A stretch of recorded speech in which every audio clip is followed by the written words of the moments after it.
25% 나눈 순간 망하는 거야. 일본 자동차는 35만 대가 미국에 팔고 있단 말이에요. 그게 목숨줄인 거지. 앞으로 반드시 25% 그거 어떤 형태로든 해결하라고 할 거야. 그랬는데 트럼프가 정상회담에서 그런 얘기 하나도 안 했단 말이에요. 맛배기로 처음에 좋은 인사를 했다고 볼 수 있어요. 트럼프가. 그 사람이 그걸로 끝날 사람이냐? 어림도 없는 얘기죠. 미국이 잘 안 만드는 그 무기들, 재래식 무기, 특히 조선업, 이게 지금 미국은 꼭 필요한 거예요. 근데 그게 유일하게 할 수 있는 나라가 한국인 거예요. 일본은 우리한테 잽이 안 돼요. 조선업은. 만들어 놓은 게 불량품이 엄청 많고, 그러니까 그 장인 정신이라는 게 군사 물품 만드는 건 장인이 아니었지. 사실 지금 이시바 시게루 총리가 외교부 장관을 거치지도 않았고, 어떤 의미에서는 굉장히 자기 주관이 뚜렷하고, 그 다음에 자민당 내에서도 사실은 자민당 의원들과 잘 융화되기보다는 옳고 그름을 잘 따지는, 그러니까 이게 보면 깐깐한 사람이에요. 그래서 아베를 엄청 비판했던 사람이에요. 일본 자민당에서 아베가 제왕적인 정치가 있는데 그 사람을 계속 비판해서는 어떻게 되겠어요? 자민당에서는 완전히 따돌림 당했죠. 절대 저 사람은 총리가 될 수 없는 사람이라고 그랬거든? 근데 이번에 총리가 됐잖아요? 그러다 보니까 이 사람이 오래 못 갈 거다는 얘기가 계속 나왔어요. 초반에. 그랬는데 나는 이제 그렇지 않을 거라고 얘기를 했었어요. 왜 그러냐면은 그 사람이 총리가 될 수 없는 사람이 총리가 된 이유가 분명히 바탕이 있기 때문에 이 사람을 끌어내릴 수가 없어서 올린 거란 말이에요. 근데 어떻게 그걸 끌어내립니까? 애초에 끌어내릴 수 있는 여건이 됐다면 안 맡겠지. 그러니까 자민당 내에서 역학관계가 바뀌면서, 왜냐하면 자민당이 기존의 그 자민당 가지고는 더 이상 어필이 안 되니까 이 사람에게 긴급 어떤 면에서는 요청을 한 거예요. 왜? 이 사람은 여론에서는 인기가 항상 최고였어요. 메인은 아니죠. 그러니까 외톨이 같은 느낌이 있었는데 이 사람이 이제 총리가 된 거예요. 자, 그러다 보니까 이 사람이 과연 트럼프를 제대로 컨트롤할 수 있을까? 거기다가 트럼프는 아베하고 사이가 엄청 좋았단 말이에요. 근데 아베가 가장 싫어하는 정치가 이시바 시게루였어요. 그 이시바 시게루가 아베 때는 트럼프한테 저 사람은 절대 총리가 돼서 안 될 사람이라고 얘기했던 사람이에요. 아베가 트럼프한테. 그 사람이 총리가 됐잖아. 그러니까 일본에서는 이제 우리가 되게 많았죠. 과연 제대로 트럼프를 대응할 수 있을까? 그런데 이번에 정상회담 했잖아요. 100점 맞았어, 100점. 일본 내에서 평가를 100점으로 평가받더라고. 그러니까 그 이유를 한번 들어보면요. 일단은 일본이 두려워했던 게 뭐냐면은 자동차 관세 25% 이거 분명히 요구가 올 텐데 이거 어떡할까? 그 다음에 방위비 3%로 올려라 그럴 것 같고, 그 다음에 또 뭔가 하여튼 계속 여러 가지로 요구를 할 것 같아. 그랬는데, 자동차 25% 관세에 대해서 아무 말이 없네? 그 다음에, 물론 이제 아부성으로 여러 가지 준비를 많이 했어요. 일본의 쇼군 같은 투구 있잖아요.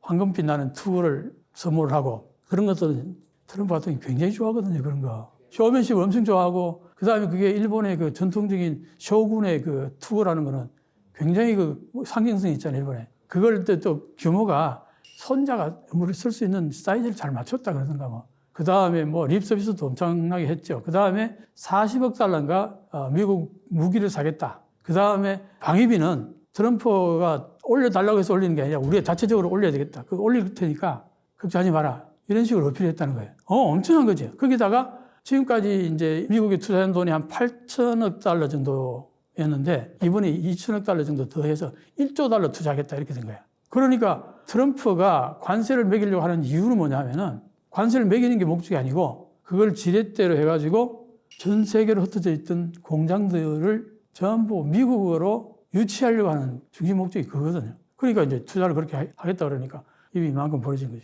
거기다가 끝나고 나서 기자회견 할 때 기자들이 당연히 물었지. 일본 자동차의 적자가 500억 달러, 600억 달러 가까이 된단 말이에요. 그러니까 이거 반드시 해결하려고 그럴 거예요. 이번에는 얘기 안 나왔지만 바로 또 뭐잖아. 관세 25% 요구 얘기 나올 텐데 어떻게 할 거냐고 물었더니 가정에 대한 질문에 대한 답을 안 하겠다. 이렇게 대답을 했어요. 앞으로 일어날 일에 대해서 내가 가정을 가지고 대답 안 하겠다. 이건 일본에서는 자주 하는 말이에요. 근데 트럼프가 굿잡 그러세요. 아주 멋진 대답을 했다고. 이게 일본에서는 완전히 우와 잘했다 이렇게 된 거예요. 처음이니까 이제 처음을 그렇게 테이프를 끊었다는 것 자체에 대해서는 아주 좋은 평가가 나온 거예요. 거기다가 이시바 시게루가 어떤 의미에서는 일본에서는 아주 특이하게 기독교 신자예요. 일본의 기독교 신자 정치가 거의 없거든. 이 사람은 독실한 기독교 신자예요. 그러니까 그걸 내가 굉장히 어필했을 것 같고 가장 핵심적인 게 뭐냐니까 아베 때 통역을 했던 사람이지요. 아베 때 트럼프하고 4년 동안 통역했던 사람. 이 사람은 트럼프를 너무나 잘할 거 아니야. 이 사람을 철저하게 고용을 해가지고 삶은 거지.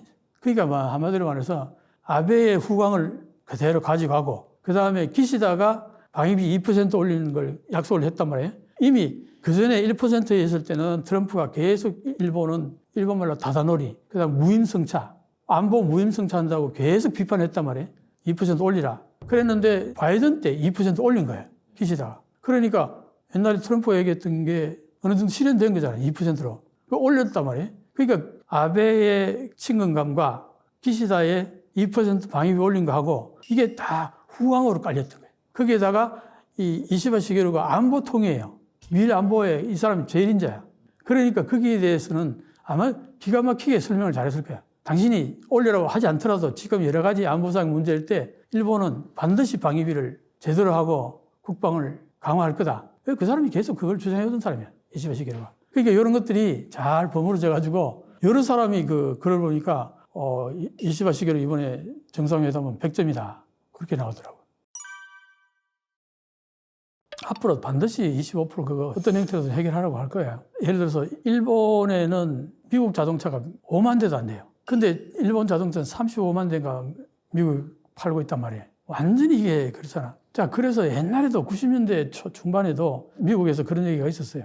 클린턴 대통령 때 특히. 저기 일본 자동차 두들겨 패고 막 일본 칼라 텔레비 쇠망치로 두들겨 부수고 그런 퍼포먼스 했다고. 그랬는데 그때도 일본의 미야자와 기이치 총리가 뭐라고 했냐면은 당신들이 차를 그렇게 만들어가지고 일본에 어떻게 수출하냐. 운전대도 일본은 오른쪽인데 왼쪽 그대로 있고 그 다음에 차가 덩치가 크잖아요, 미국은.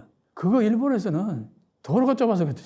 일본은 경차 위주로 가잖아요. 돈도 없어요, 실제로 살만한. 거기다가 그게 가솔린이 얼마나 먹어. 그러니까 이게 한마디로 일본에서는 인기가 없어요. 그럼 누가 사냐 이거야. 그런 걸 어떻게 자꾸 수입하라 그러니까 그 말이 되냐 이런 식으로 얘기했어요. 그러니까 미국에서는 이제 뚜껑이 열리고 그랬죠. 그때 저편 주적으로 삼았어요. 클린턴 때는. 내가 늘 여기 저편 배싱 막 두들겨 패고 패싱 중국으로 가버리고 일본 안 갔고 그 다음에 일본은 없다. 일본 nothing. 그게 클린턴 대통령 때 세계 슬로건이었어요. 저편 배싱, 패싱, nothing. 그랬던 게 사실은 지금 현재 그때의 모습으로 돌아가는 게 아닌가 미국에서. 그 일본은 되게 우려하는 거죠. 그랬는데 이번에 트럼프가 정상회담에서 그런 얘기 하나도 안 했단 말이에요. 그러니까 일본에서는 총리에 대한 박수 소리가 나온 거죠. 그런데 이제 이게 맛배기로 처음에 좋은 인사를 했다고 볼 수 있어요. 트럼프가. 그 사람이 그걸로 끝날 사람이냐? 어림도 없는 얘기죠. 그러면 이제 앞으로 25% 얘기가 바로 나올 거예요. 25% 나오는 순간 망하는 거야. 일본은 지금 자동차에서 많은 부가가치를 내지 다른 게 뭐가 있나? 가전제품이 있어요. 반도체가 있어요. 뭐가 있어요? 소재 부품 장비하고 자동차인데 자동차 그렇게 맞아버리면 일본 휘청한다고. 그게 목숨줄인 거지. 그러니까 일본은 사생결단 지금 달라들어가지고 어떤 이제 얘기를 하냐면은 그 얘기를 이제 논리를 이렇게 펴는 거예요. 우리가 그동안 미국에 투자한 돈이 8천억 달러, 지금 이제 1조 달러를 투자한다고 그러지 않냐. 그 투자하면은 그 돈이, 거기에서 돈을 투자해가 돈 벌면은 일본이 그 돈을 몽땅 일본을 가져오는 게 아니라 다시 또 미국이 투자한다. 그래서 실제로 그랬어요. 그러니까 이 돈이 전부 다 미국에 공헌하는 거 아니냐. 사실 우리 흑자라 그러지만 그 흑자 돈을 일본에 가져와서 이마에 포켓 하는 게 아니다. 그대로 여기 다 투자한다. 그 논리를 계속 강조하겠다는 거죠. 그런데 사실은 트럼프 입장에서도 관세를 팍팍 때리는 것 자체가 목적은 아니에요. 그건 어디까지나 바게닝 파워로서 사용하는 하나의 도구라고 본다고요. 물론 이제 어느 정도는 올리겠지. 봐봐, 캐나다하고 멕시코도 그랬잖아. 20%인가? 때렸다가 왜 때렸냐? 그 마약 그거 들어오는 거 하고 불법 이민 들어오는 거 그 두 개 막아라. 막는 신용을 하니까 막 경찰 10,000명 동원하고 그 다음에 약 그 통제하고 그러니까 한 달 유보를 시켜준 거예요. 본심이 거기에 있는 거지. 요걸 잘하면은 관세는 없었던 걸로 될 수 있다 얘기해. 완벽하게 협상용이 강하고 그리고 그 협상의 목적은 뭐냐면은 미국 내에 공장을 많이 지어라 이거예요. 글로벌제이션이라는 그 90년 초에 글로벌제이션을 하면서 많은 그 인원이라든가 돈이 국경이 없는 상태로 마구 싼 데로 흩어져 갔잖아. 그때 어땠어요? 미국이 블루칼라 백인들이 일하던 공장들이 거기가 인건비가 높으니까 전부 동남아나 중국이나 인건비 싼 데로 공장이 다 빠져나가 버리니까 여기 어떻게 돼? 전부 실업자 다 돼버린 거예요. 그게 러스트 벨트라는 얘기가 나오는 거예요. 이 사람들이 불만이 이만큼 다 가난해져 버렸잖아요. 그게 트럼프를 대통령으로 출연하게 하는 하나의 동력이란 말이에요. 그 사람들 입장에서는 나갔던 공장 전부 다 돌아오라 이거야. 우리 일자리 만들어 달라 이거야. 그게 너무나 강렬했던 거예요. 특히 백인들이, 저항력 백인들이. 그러니까 이제 그걸 트럼프가 적극적으로 하니까 열광적으로 트럼프를 지지하는 거죠. 그러니까 그게 목적이다. 관세는 하나의 수단이고 목적은 거기에 있다는 거죠. 트럼프는 동맹 없어. 지금 나토에서 탈퇴할 가능성이 있어요. 나토 탈퇴하는 건 뭐야? 유럽하고 너희들하고 적대 관계까지 갈 수도 있다. 얘기까지 나오는 거야. 러시아하고 사이좋게 지내고 말이 돼? 유럽에서는 난리 났지. 저게 이제 미국이 저게 우리 적으로 돌아가는 거 아니야? 그동안 러시아를 적으로 생각했잖아요. 유럽에서. 근데 러시아하고 잘 지내면서 유럽 나토 탈퇴하겠다는 얘기까지 나오니까 이게 세상이 미국이 과거의 미국이 아닌 거지, 이제 완전히. 그러니까 여기에 뭐 한국이나 일본이나 동맹 관계라는 것 자체가 그거 가지고 옛날 그 관성의 법칙으로 생각했다거나 참 큰 코 다칠 수 있다 이 얘기죠. 민감하게 반응을 해야 되는데 그래도 이제 이 사람은 어디까지나 이제 협상이잖아요. 줄 게 있고 받을 게 있으면 문제가 없어요. 근데 한국은 천만다행히도 줄 게 있어요. 미국한테. 군수물자, 탄약이라든가 미사일이라든가 탱크라든가 미국이 잘 안 만드는 그 무기들, 재래식 무기, 특히 조선업, 그 다음에 군함을 수리하는 능력, 군함을 제조하는 조선 능력, 이게 지금 미국은 꼭 필요한 거예요.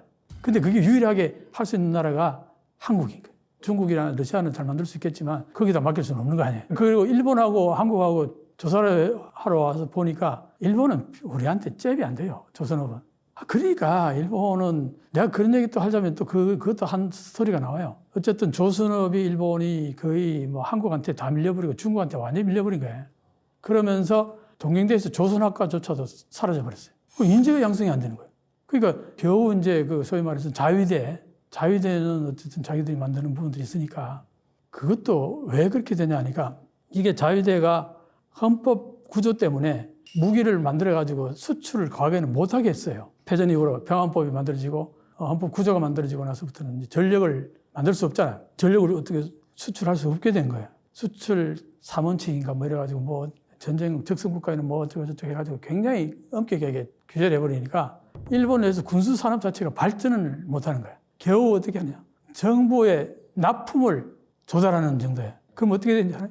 무기를 만들 때에 처음 설계부터 다 만들 때까지 돈이 얼마 들었다는 걸 쫙 뽑아가지고 거기에다가 이익을 5%나 10% 해가 청구를 하는 거예요. 그러면 정부가 그 돈을 주는 거지. 달란대로 주는 거예요. 여기에 시장 개념이 없잖아. 단가가 엄청나게 높은 거예요. 그걸 만약에 그 가격 그대로 외부에 판다 그러면 살 사람이 아무도 없는 거지. 가격이 막 그냥, 왜냐하면 그게 규모의 경제가 아니잖아요. 그러니까 한국 같은 경우는 이제 처음에 KF21도 처음에 뭐 10대 만들 때 하고 100대, 1000대 만들 때 가격은 완전히 확 떨어질 거 아니에요. 그러니까 이 시장이 형성돼 가지고 많이 팔게 되면 가격이 팍팍팍 떨어진다고. 근데 일본은 그게 없으니까 가격이 터무니없이 비싼 거예요. 거기에다가 시장 개념에 경쟁 개념이 없기 때문에 성능이 좋을 수가 없어요. 그리고 일본에서는 전쟁 자체를 아예 상정을 안 하고 사는 나라다 보니까 그 무기에다 진심을 싣겠냐고. 그래가지고 만들어 놓은 게 불량품이 엄청 많고 기관 단총이 총알 나가다가 멈추는 경우도 있고 땡겼는데도 이게 안 땡겨지는 경우도 있고. 그러니까 그 장인정신이라는 게 그 군사 물품 만드는 건 장인이 아니었죠. 일본 사람들이 장인은 옛날부터 전통적으로 몇백 년 해오던 소재, 부품, 장비가 그거예요. 근데 무기를 언제 장인이 있었나? 오랫동안 만드는? 그건 아니지. 그러니까 그런 문제들 때문에 시장 개념이 들어가가지고 경쟁에서 단가를 낮추고 그리고 좀 더 저쪽보다 좀 더 좋은 물건을 만들려고 하는 그런 시장 메커니즘이 작동해야 되는데 그게 전혀 없었던 거예요. 자위대에서는. 그러니까 무기가 솔직히 전투기 만든다고 그랬다 다 실패했어요. P1인가 정찰기 있잖아요. 그게 활주로에 이렇게 세워놨잖아요. 한 반 이상이 못 든대. 자위대 출신이 신랄하게 일본의 군수 산업 비판을 해놓은 걸 보니까 방금 얘기한 것들이. 오히려 지금 그 군수 산업 했던, 그게 관여했던 기업들이 자꾸 퇴출하는 거야. 이게 돈 안 된다 이거지. 별로 부가가치가 높지 않다는 거예요. 한번 생각해봐. 그거 탱크를 만든다, 뭐를 만든다 해서 그게 예를 들어 10대를 만들자 치자. 10대 만드는데 그거 엄청나게 에너지 들어가잖아요. 근데 그거 한번 만들고 거기에 들어간 돈을 뭐 이렇게 계산하고 20%, 20% 국가 예산을 주겠어, 국가가. 그러니까 10% 정도 준다 해도 그게 부가가치가 별거 아니라는 거예요. 그러니까 재미가 없는 거죠. 그렇게 해가지고 국가에 납품하고 요게 이제 또 시장이 다른 나라에서 팔고 그러면 경제성이 있잖아요. 기업이 그런 게 안 되니까 자꾸 퇴출해버려요. 그러니까 군수산업 자체가 일본에서는 죽어가고 있는지 독일이 그렇고 유럽이 다 그렇잖아. 그런 맥락인 거예요. 한국은 계속 어쨌든 이게 한마디로 매기 효과지, 매기 효과. 미꾸라지를 옮길 때 그 매기 한 마리 넣어놓으면 미꾸라지가 안 죽는다잖아. 한국은 그런 거지, 지금. 북한이 항상 옆에 매기 효과가 있으니까 한국의 미꾸라지는 활발하게 움직이는 거야. 그러니까 한국은 무기 양선 체계가 잘 돼 있고, 그 다음에 이제 이게 그렇게 하다 보니까 어느 틈에 또 팔리기 시작하네? 그때부터 이제 완전히 이게 날개를 달기 시작한 거야. 가서 보니까 좋거든. 오, 싼데 좋거든. 거기다가 한국은 이제 이 납품 기한 지키는 건 칼같이 지킨단 말이에요. 빨리빨리, 신속하게. 이거는 전 세계에서 톱이에요. 그러던 차에 러시아가 우크라이나를 이거는 재래식 무기로 세계 전쟁이 터지잖아요. 세상에 21세기에 무슨 전쟁 아무도 생각 그러니까 전부 군수물자에 대해서 신경도 안 쓰고 있었다가 러시아가 우크라이나 저렇게 침공하고 나니까 유럽이 발칵 뒤집어진 거 아니에요. 유럽만 뒤집어지나? 전쟁이 한번 터지면 곳곳에서 그럴 가능성이 모든 나라들이 전부 무기에 대한 경계심을 갖기 시작했잖아요. 근데 무기를 당장 수입할 만한 나라가 돌아보니까 한국밖에 없는 거야. 그런 상황에 미국이 트럼프가 들어왔는데 트럼프 입장에서는 중국하고 이거 하려고 그러잖아요. 그러면은 군사력을 압도적으로 키우겠다 얘기했어요. 그러니까 한국한테 뭐 헬프미 그러더니 야 한국한테 헬프미 하면서 한국한테 마구 어떻게 할 수 있나? 그러면 우리도 협조 안 해줘. 그럴 수 있잖아. 우리는 카드가 있는 거 아니야. 우리는 비장의 카드가 있는 거야. 니들 계속 한국 그렇게 밀어붙이면 우리 배 안 만들어줘. 그러면 중국이 급속도로 미국보다 배가 쫙 늘어날 거예요. 야 이럴 수도 있네. 우리는 정말 운 좋게도 조선업하고 무기 양산 체계가 잘 갖춰진 거. 이것 때문에 어마어마하게 우리는 카드를 하나 가진 거예요. 트럼프에 대해서. 그러니까 일본은 기본적으로 미국 말을 너무나 잘 들어요. 너무 잘 듣죠. 이렇게 표현합니다. 바람보다 먼저 눕는다. 바람이 오기 전에 이미 눕는다. 그러니까 트럼프가 처음에 당선됐을 때 아무도 당선될지 몰랐을 때 당선되자마자 아베가 만사제치고 제일 먼저 날아가가지고 그때부터 하늘에서 주어진 아부를 타고난 아부를 4년 동안 그래가지고 그거 삶았. 그래서 트럼프하고 아베 사이는 굉장히 좋았잖아요. 그때 일본은 여러 가지로 미국의 혜택을 많이 받았을 거예요. 그랬는데 아베가 죽고 그 다음에 이시바 시게루가 나오고 이시바 시게루가 세련된 정치가가 아니라 외교 같은 관례 이런 거 잘 모르고 옷 입는 것도 보면 어설프게 입고 어떻게 얼핏 보면은 외교가에서는 촌뜨기 같은 느낌도 나고 무슨 동네 아저씨 같기도 하고 이러니까 일본에서는 아주 최악이었어요. 평가가. 세련된 느낌이 들 수가 없지. 맨날 집에 혼자 앉아가지고 책이나 보고 사교라든가 이런 것들에 대해서는 상당히 그런데 다만 이 사람이 논쟁은 잘해요. 그냥 TV 같은 데 나와서 토론하고 이런 걸 너무 좋아하니까. 그러니 내가 볼 때는 트럼프하고 얘기할 때 그 능력은 충분히 발휘했을 거라고 봐요. 말로써 땡기고 밀당하고 그리고 유머 감각도 좀 있다 그러더라고. 왜냐하면 TV에 나와서는 유머 감각이 있어야 되잖아. 얘기하다 보면. 그런 것들이 좀 많이 갖춰져 있다. 그게 비하면 앞에 총리 기시다는 진짜 말도 못하고 저 사람 뭔 소리 하는지 얘기 듣고 나면 도대체 뭔 소리 하는지 모르겠다는 얘기. 외교부 장관을 5년이나 했는데 저 사람 도대체 뭔 생각 가지고 있는지 모르겠다 이런 얘기를 많이 했었어요. 근데 거기에 비해서 이시바 시게루는 자기 생각이 뚜렷하고 아주 공부를 엄청 많이 해요. 술 안 마셔. 니들하고 시덥지 않은 얘기 할 바에 책 읽는다 그러고. 그런 사람이 총리가 됐으니까 저게 잘 얼핏만 하면 난 농락한다고 내가 장담을 했었는데 지금 그럴 가능성이 약간은 보여요. 그런데 이제 워낙 그 정적이 많아. 자민당에. 특히 아베파들은 전부 뭐 틈만 나면 끌어내리려고 그러고 아서파도 그렇고. 그러니까 일본 자민당 내에서 왜냐? 그전에 거의 적대 개념으로 살아왔거든. 좋게 볼 수가 없지. 저 사람이 총리가 된 다음에 기존에 뭔가 이렇게 콩콩을 나눠 먹던 사람들 전부 다 배제 다 됐잖아. 그러니까 이제 한마디로 야당으로 넘어간 거나 마찬가지인 거지. 그 이 사람들이 못 견뎌하는 거지. 자기들 그 파워를 뺏어오려고. 그 이시바 시게루를 어떤 형태로든 끌어내리려고 호시탐탐 노리는데 그런데 이제 이시바 시게루가 이렇게 트럼프하고 잘해버리고 앞으로 뭔가 대처를 잘하고 국민들의 반응이 좋아지면은 어림도 없지. 지들이 잘못해가지고 이시바한테 넘어갔는데 어떻게 또 끌어내려. 그게 안 되는 이유가 총리할 만한 후보가 없어요. 다카이치 사나의 여자 아베 분신이라고 하는 그 사람은 너무나 우익적이라서 그 사람이 총리가 되는 순간 자민당은 망한다고 보는 거예요. 그래서 자민당 내에서는 지지도가 엄청 높은데 그 사람은 총리 되는 순간 선거에 나갔다 그러면 야당한테 넘어갈 가능성이 상당히 높다고 보는 거예요. 왜? 야수군이 진짜 매년 가겠대. 총리로서. 반드시 간다고 그래. 가는 순간 트럼프한테 완전히 개박살 날 거야. 한국은 어떻고 중국은 어때? 쳐다도 안 볼 거야. 이상한 여자라 그러면서. 이거 아니야? 그럴 거야, 분명히. 그런데 어떻게 거기에다가 총리를 맡겨? 그러니까 내가 볼 때는 이시바 시게루가 요거만 잘 넘기면 녹론할 가능성이 3년은 충분히 가지 않을까 나는 그렇게 봐요. 근데 요번에 이제 여름에 참여 선거가 있어요. 이 선거를 어떻게 치르냐에 따라 가지고 완전히 이제 달라질 텐데, 그래서 이제 어쨌든 트럼프하고의 관계를 지금같이 이런 평가가 계속 이어진다면 분명히 좋은 성과가 나오죠. 그래서 이제 만약에 자민당하고 공명당이 지금 과반이 되는 순간 녹론이에요. 그런 이제 흐름이 보이는 거죠.